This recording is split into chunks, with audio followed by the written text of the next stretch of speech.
My name is Lily, and this is the story of how I was punished not for my own mistake, but for my father's. I was only 16 years old when the police came to our house. It was very early in the morning. I was still sleeping when I heard loud knocks on the door. My mother ran to open it. Two police officers were standing outside. They asked my father to come with them. I did not understand anything. I held my father's hand and said, "Papa, where are you going?" He looked at me with wet eyes and said softly, "Just for a few days." "My little girl." But his voice was shaking. My mother started crying. The police put handcuffs on my father. I was scared. I hugged his legs and cried, "Papa, please don't go. I will be good.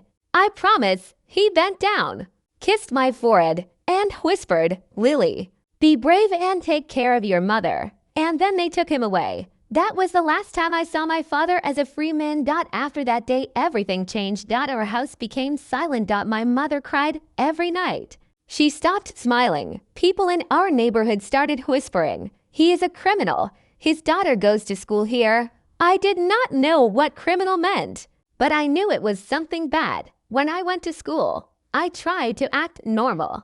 But children are cruel. One boy said loudly in class, "Her father is in jail." Everyone looked at me. Some laughed. Some moved away from me. A girl said, "Don't sit near her. Her father is a thief." I did not say anything. I just kept my head down. That day I came home and asked my mother, "Mama, is my father a bad man?" She hugged me tightly and cried, "No, my child.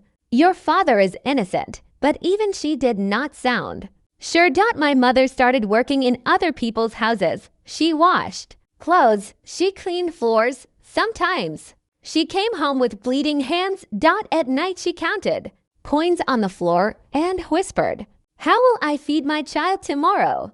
Many nights we slept hungry, but my mother always gave me her share of food. She said, "I am not hungry," but I knew she was lying. After 6 months, my mother took me to see my father in jail. The jail was a dark, cold place. There were big iron gates. I was very scared when my father came in, wearing jail clothes. I almost did not recognize him. He looked thin, weak, broken. I ran to him and cried, "Papa, please come home." He hugged me tightly through the iron bars. His voice was shaking. "My little Lily, I'm trying.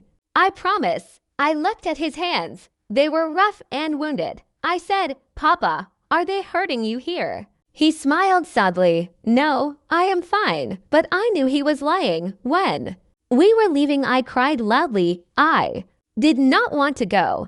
That night I dreamed that my father was calling me from behind bars. I woke up crying. In school things became worse. Children wrote on my desk, "Criminal's daughter." One teacher treated me badly. She said, "You should learn from your father's mistakes." I stopped raising my hand in class. I stopped talking. I stopped smiling. Sometimes I went to the bathroom and cried alone. I whispered, "Mama, why is this happening to me?"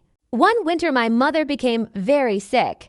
She had fever and cough, but she still went to work. One night she fainted on the floor. I shook her and cried, "Mama, please wake up." We had no money for a doctor. I sat beside her all night holding her hand. I was so scared that I might lose her to Dot. In the morning she opened her eyes and smiled weakly. "Don't cry, my little girl. I am still here." I hugged her and cried loudly. One night I heard my mother crying alone. She was talking to God. "Please, if my husband is guilty, punish him. But if he is innocent, please bring him back to us." I closed my eyes and prayed to God, "Please give me my father back." 2 long years passed. Every month we went to the jail.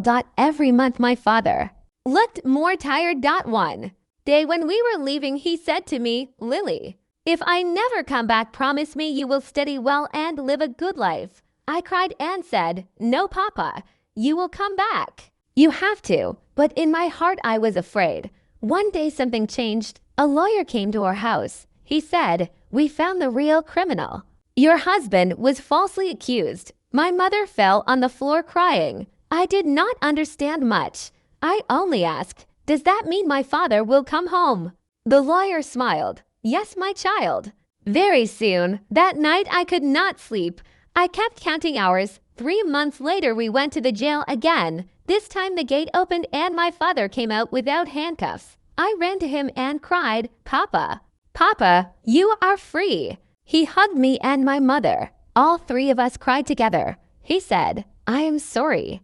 I made you suffer. I said, it was not your fault. Papa, after he came home, life slowly became better. But the pain never left me. Even today when I hear loud sirens, my heart starts beating fast. And now when I look back, I understand one thing. I was not punished by law. I was punished by life for a crime I never committed. Moral: children should never pay for their parents' mistakes. Never judge a child by the sins of their family. If this story touched your heart, like this video and subscribe for more emotional stories. See you in the next story.